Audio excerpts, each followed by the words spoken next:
Katrs var iedot kādu vingrinājumu, bet māksla ir iedot pareizu vingrinājumu. Tā anatomija ir grūta, bet viņi ir tik interesanti. Klausies, es iedevu viņam tos vingrinājumus, ko tu toreiz teici, un iedomājies, viņam nesāp. Tad ejam iekšā, pētam, skatāmies uz sevi, skatāmies uz saviem klientiem.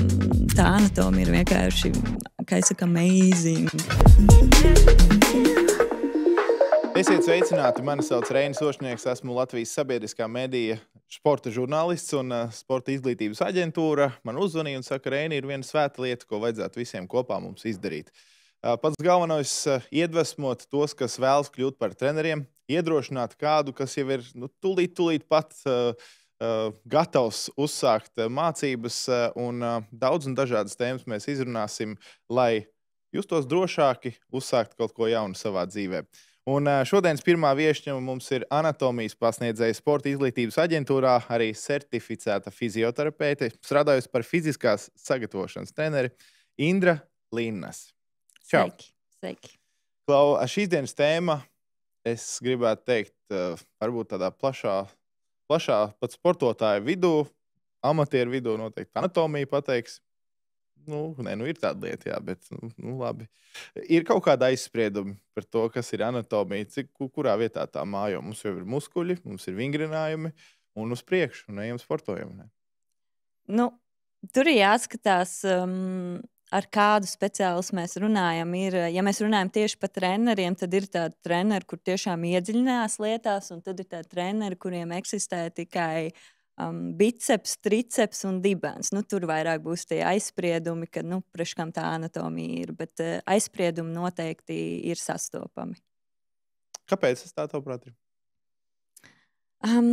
Ziniet, ļoti bieži tā treneru profesija netiek pienācīgi novērtēta, jo bieži vien tā kā domā, kas tur ir, iedot kādu vingrinājumu. Mēs paskatāmies YouTube video, iemācāmies vingrinājumus, es tagad būšu treneris, es iemācīšu tos vingrinājumus citam un ar to pelnīšu naudu. Tas tā nav. Mēs esam atbildīgi par cilvēku veselību, ko es arī parasti studentiem stāstu. Katrs var iedot kādu vingrinājumu, bet māksla ir iedot pareizu vingrinājumu, lai tu sasniegtu pareizo mērķi, lai tu iemācītu cilvēkam kustēties tā, lai nenodarītu viņam pāri, un tas nav viegli. Šodien mēs atvērsim acis šajā tēmā. Piemērs, lai atvērtu acis, tur taču arī ir vesela anatomija, vai ne? Kas ap acīm, kādu muskuļu. Tas ir tikai viens mazs piemērs tikai par acīm, vai ne? Jā, tieši tā. Par tiem vingrinājumiem, ko tu stāstīji, es arī esmu gājis pie fizioterapeita, ka viņš ir blakus, to izpildu visu perfekts. Tā, ka tev mājās viņa jāizpildu vai pēc tam tajā pašā sporta zālē bez speciālista blakus jūt, ka kaut kas nav. Tā ir viena maz niansīta, ko tev tas speciālists redz un var parādīt to, cik tu pareizi vai kur elkonu nedaudz novietojot nepareizi, tur jau vairs nav jēgas tam uzdevumam. Tieši šajā sakarā, ka jebkurš var paskatīties internetā sev vēlams vingrinājums un viens pats mājās to darīt, bet iedod to sajūtu arī parastam skatītājiem, kurš bez speciālista ir gatavs to darīt. Kā var izmainīt vienu lietu kaut kādu, ja tu nezini, kā tā kopējā anatomija darbojas? Tā tiešām ir, tā saucās tā kvalitatīvā, tas kvalitatīvais trēniņš, kad skaties, kādā pozā ir cilvēks, pamainot kaut vai milimetru pozīciju, rokas novietojumu, kājas novietojumu, uzreiz muskuļu darbība pamainās, ja? Tas ir tas, ko tu saki par to, kad tu strādā ar fizioterapeitu, viņš redz, viņš dara savu darbu. Tas ir tas, ko es studentiem stāstu. Mēs neiedodam cilvēkam vingrinājumu, cilvēks pilda, un mēs stāvam, runājam ar kolēģi vai dzeram kafiju, mēs skatāmies, kā viņš pilda. Vai viņš pie 5., 8. reizes turpina pildīt kvalitatīvi, kā viņš elpo. Mēs liekam klāt rokas, jūtam sasprindzinājumu, vai saspringzinās tieši tas muskulis. Un tas ir tas kvalitīvais treneru darbs. Nevis es redzēju YouTube šo vingrinājumu, es iedodu, viņš tur kaut kā pilda, un es tur daru citas lietas, vai ņemu 50 klientus vienlaicīgi un neskatos, ko katrs dara. Par sevi nedaudz. Kā tu nonāci tieši pie šīs sfēras, ka tavuprāt, vai tā sajūta, vai tu novēroji to, ka pārāk nepievērš uzmanību anatomijai kā tādai? Tu domā vairāk pie sfēras anatomijas pasniedzējs vai fizioterapeits? Pasniedzējs. Pasniedzējs. Jā, man kaut kā ļoti.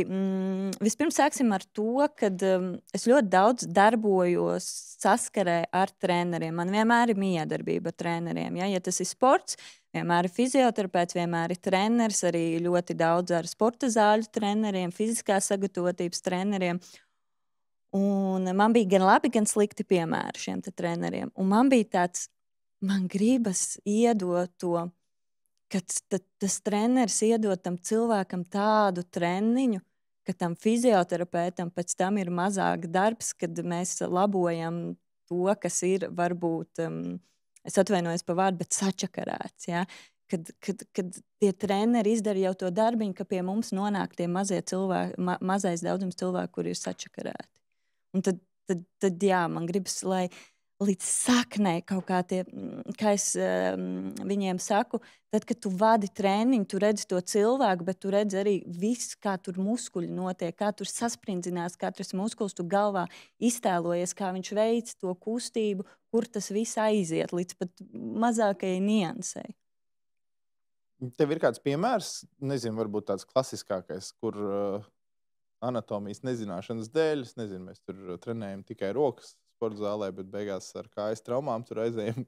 Vai es nezinu, tas tāds mans vienkārši tāds novērojums. Bet jā, varbūt tu vari ir tādu kopējo piemēru, kas ir tāda lielākā tendence, ko tu esi pamanījis, tieši varbūt nezinot anatomiju. Ļoti daudz ir tādu piemēru, es pat nezinu, kur izvēlēties. Nu, viens ir tipiskākais tiešām, kad orientējas uz tām virspusīgajām muskuļu grupām, nenostiprinot tos dziļākos slāņus, tad ir ļoti liels traumu risks. Bet paņemsim vienu tādu klasiskāko, par ko mēs ļoti daudz parasti kursos runājam, ir mugurkaula izliekumi. Ja? Mugurkauls jostas daļā mums var būt normāls mugurkaula izliekums, kas atbild normai, var būt palielināts un var būt samazināts. Ja? Un, atkarībā no šī izliekuma mums ir jāpielāgo treniņš, tīpaši muguras treniņš.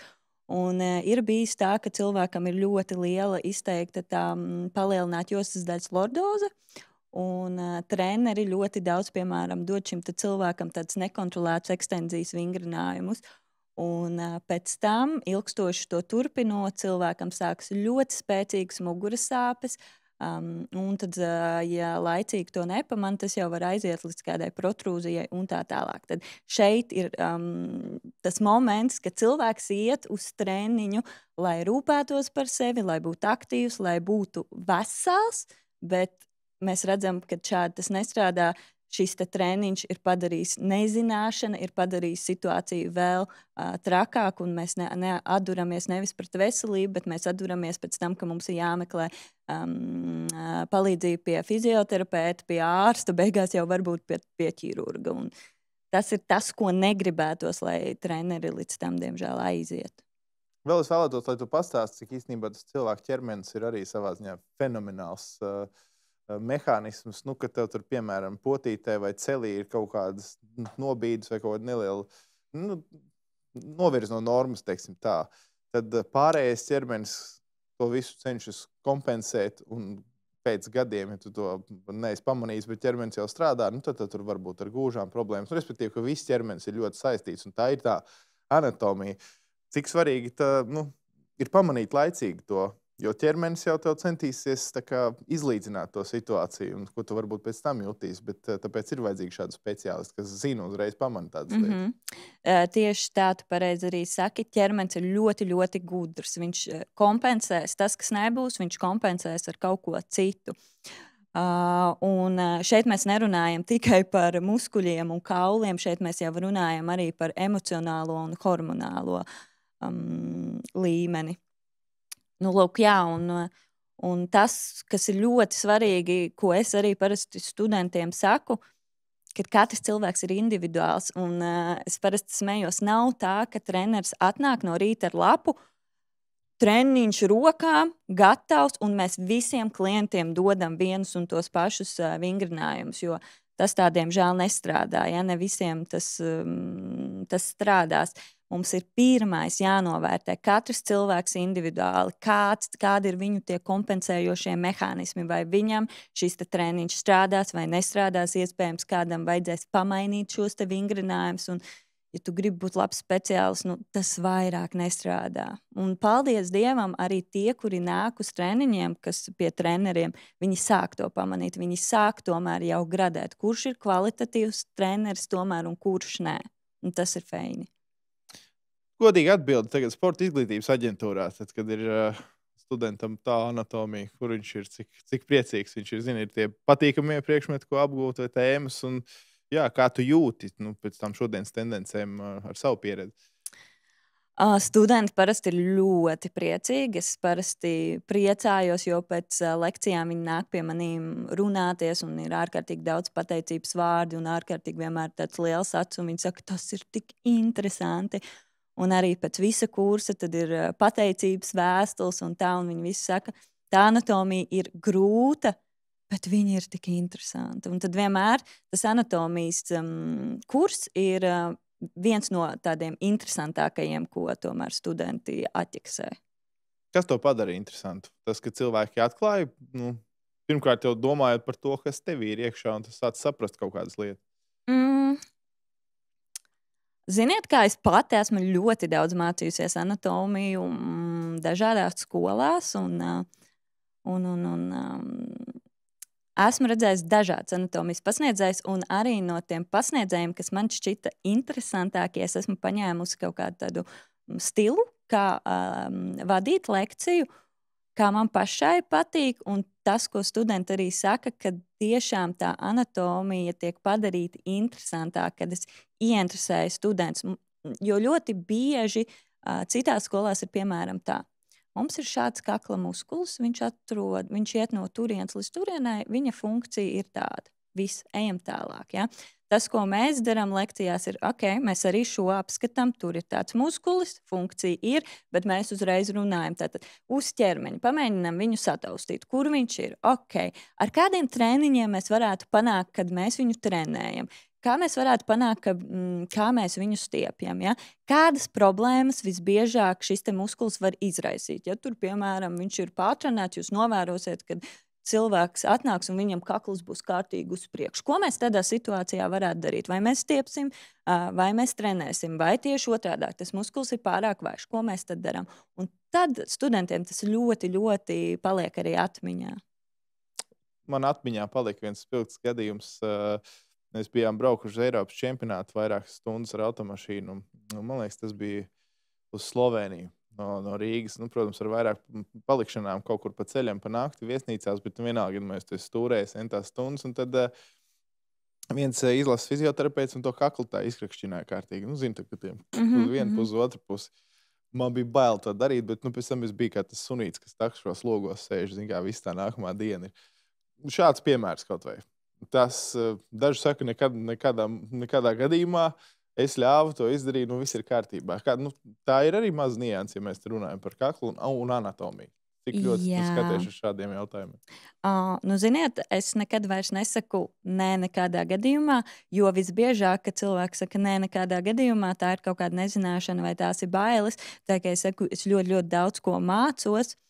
Un, ja tu zini perfektu anatomiju, ja tu zini sarkanos karogus, kā to nedarīt, un zaļos karogus, kā to darīt, tad nav nekādas bailes, un tev nekad neteiks, nedari to. Tas būs no pielāgošanas. Ir maigākas manipulācijas, ir spēcīgākas manipulācijas, un tad vienkārši ir tas, tādā mirklī, kurš karogs tev zaļais vai sarkanais, tu vienkārši pielāgo to manipulāciju. Bet, kā es saku, nekad mēs nesakām kaut kādu tur, nekad dzīvē nevienam cilvēkam.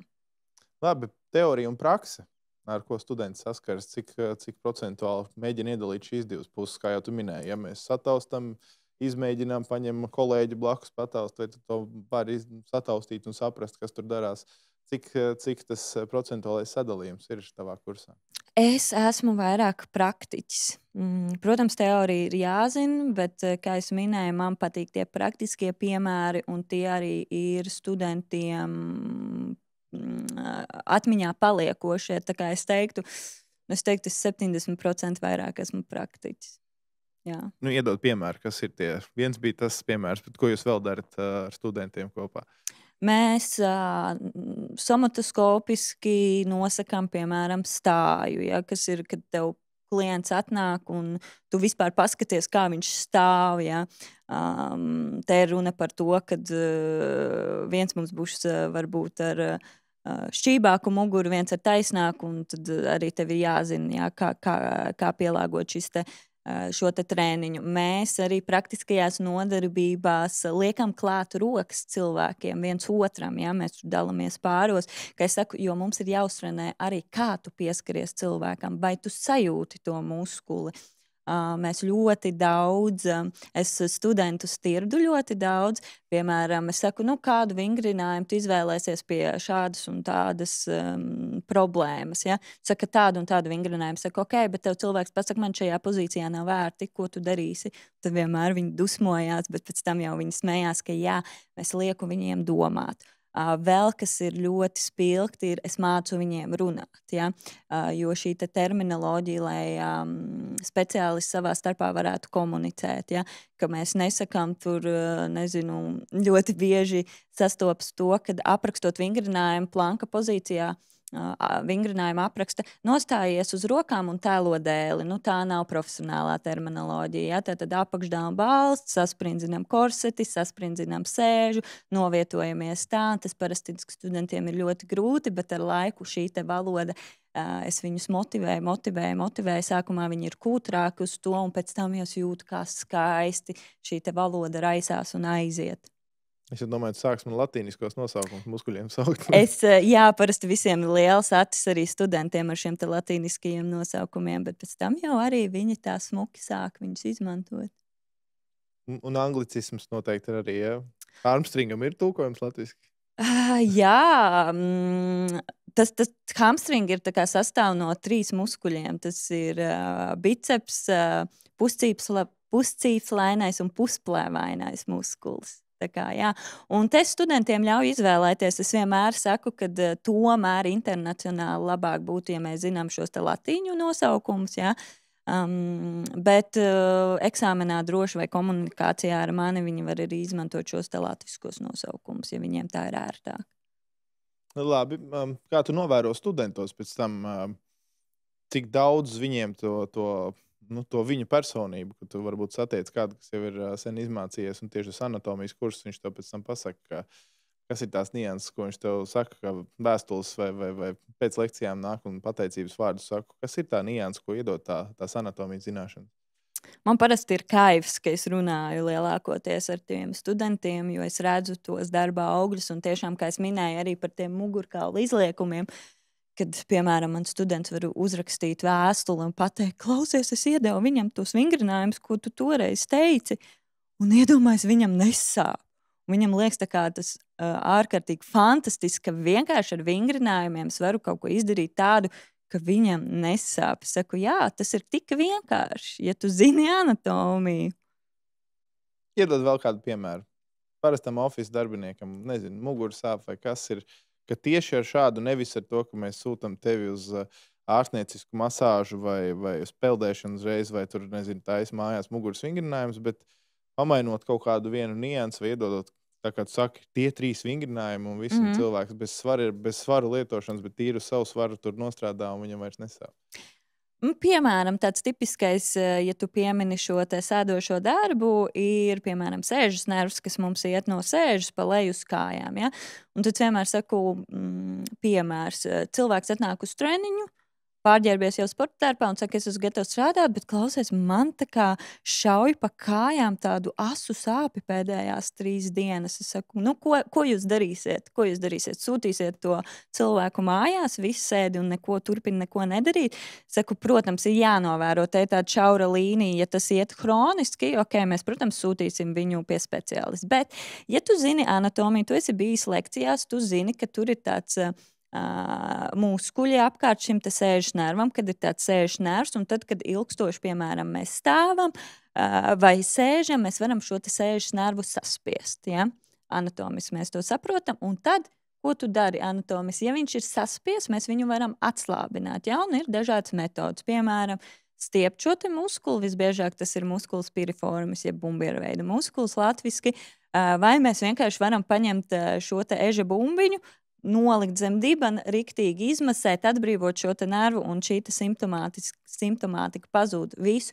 Un mēs to izdarām, un cilvēks var turpināt strādāt pie sava ierastā plāna. Un tad arī šis ir īstenībā arī tas piemērs, ko studenti parasti atceras iedot saviem klientiem. Saka, ak, Dievs, amazing! Un tagad man tas klients saka, wow, tu to zināji, kā to zināji? Šobrīd mēs runājam jau par cilvēkiem, kas vēlas profesionāli palīdzēt klientiem, kas atnāk, ja vienalga fitness treneris vai jebkurš sporta veida treneris. Bet cik, tavuprāt, vienkārši sabiedrībā, ja mēs skatāmies, kaut vai skolā, ir veselības mācība, tur anatomiju tu izmācies, ok, tā ir viena lieta, bet vai mums nav pārāk maz tā impulsu iedots tiem jauniešiem, ka, hei, ja tu visu laiku metīsi bumbu ar kreiso roku, tu atceries arī pa labo, kaut kādu simetriju un tā tālāk. Cik būtiski tā anatomija ir arī tiem cilvēkiem, kas nedomā tur tiešām profesionāli sportot vai tur kā amatieris, bet ir tādi ikdienišķie cilvēki. Un tas būtu vispār fantastiski, ja mēs arī runājam par tādiem skolas vecumā jauniešiem par šīm anatomijas zināšanām. Gribas tev izstāstīšu piemēru vienu. Tas ir smieklīgi, bet tas ir arī bēdīgi. Strādāju ar sportistiem jaunajiem komandā, un mums bija ļoti daudz fizioterapijas nodarbības. Viņi mācīja pareizi taisīt presīti, lēni sasprindzinot tā, lai ir efektīvi. Un viņi nāk, un viņi mums ar treneri rāda, viņi nav nokārtojuši normatīvu skolā, kas ir tie tur ir pumpēšanās, tur ir presīts, un viņi nevar nokārtot. Un kas pa lietu? Tad mēs sākam runāt tur, kur ir uz laiku jātaisa visas tās presītes. Ja? Viņi aiziet tur, un viņi sāk šo pareizo sasprindzināšanu, un viņi nevar nokārtot, jo viņi lēni, mierīgi, pareizi pildot, viņi neiekļaujas tajā laikā, kas ir jāizpilda. Neko nevar izdarīt. Un tad mēs ar tiem puišiem sarunājām, labi, aizej tur, tu neko nevar izdarīt. Uztais tās presītes tā, kā ir jātaisa, bet tālāk dzīvē tad tā pareizi taisi. Tas, manuprāt, ir bēdīgi. Bet tas, jā, tieši par tiem normatīviem, tas ir jebkur iekšlietās dzēsējiem, zemesargiem, policistiem. Uz laiku tagad, cik tu vari tur presītes uztaisīt vai atspiesties. Ja? Tas ir arī viens no tādiem senīlām paliekām no veciem laikiem. Kā pārbaudīt, tavuprāt, šodien vajadzētu to fizisko tavas spējas? Man šķiet, tas būtu... Es pat nezinu, kur tas sākas un kā to izmainīt. Man liekas, tur katrai organizācijai būtu jāskatās. Jo, piemēram, man liela daļa klientu ir armijnieki. Jā, jo viņiem arī ir visi tie normatīvi, tās ento stundu pārgājieni un viss, kas ir ļoti, ļoti traks. Un tad viņi nāk ar visiem saviem iekaisumiem un tā tālāk. Un arī šeit, skatoties to normatīvus, redzu, ka tas nav vērsts uz veselību. Jā, un man liekas, ka vienkārši vajadzētu iesaistīt jaunu, zinošu speciālistu, piesaistīt un pārskatīt visus tos normatīvus un paskatīties, vai vispār tas mūsdienās vai strādā vai ne, un nestrādā. Es tev nevaru pateikt, kur tas sākas. Sarunas noslēgumā mēs varētu pafantazēt. Tu kā klienta šajā gadījumā aizej uz sporta zāli vai pie fizioterapeita, iedomājies to speciālistu, kas tevi sagaida. Kādu tu to vēlies redzēt? Speciālists, kas ir gatavs ar tevi strādāt, novērtēt, tu izstāst viņam savus, nezinu, man tur alkonis bišķiņu vēlāk uzspēlēja tenisu vai, respektīvi, jā, modelēja to situāciju, kādu tu gribētu to sajūtu no speciālista. Jā, tad es gribētu pirmkārt, tas, ko es parasti redzu un kas man pašai nepatīk, jo es ļoti daudz vispār braucu uz ārzemēm pati uz terapijām pie saviem pasniedzējiem, jo Latvijā, ko es novēroju, ir ārkārtīgi liela kvantitāte, respektīvi tam speciālistam dienā ir tik daudz klienti, ka tā kvalitāte pazūd. Tas nav fiziski iespējams un emocionāli noturēt to kvalitāti uz tādu apjomu dienas stundām, kādās viņi strādā. Bet, respektīvi, es vēlētos, lai mani sagaida mierīgi. Jā, lai man pievērš maksimālu uzmanību, lai es varu izstāstīt, lai nav tā, ka skatās pulkstenī, aiziet ātrāk, ok, tas man neinteresē, lai skatās šo te fizisko, šo te emocionālo pusi, lai skatās šīs visas analīzes, visu saliek kopā.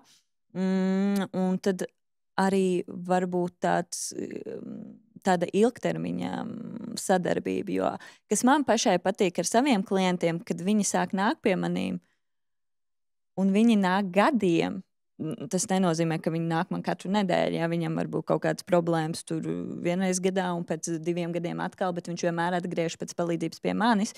Un tā viņš ir ilgtermiņā nācis, un es jau zinu to viņu slimības vēsturi, es zinu visu. Un līdz ar to, man liekas, tā palīdzība var būt kvalitīvāka, jo es jau visas šīs nianses zinu.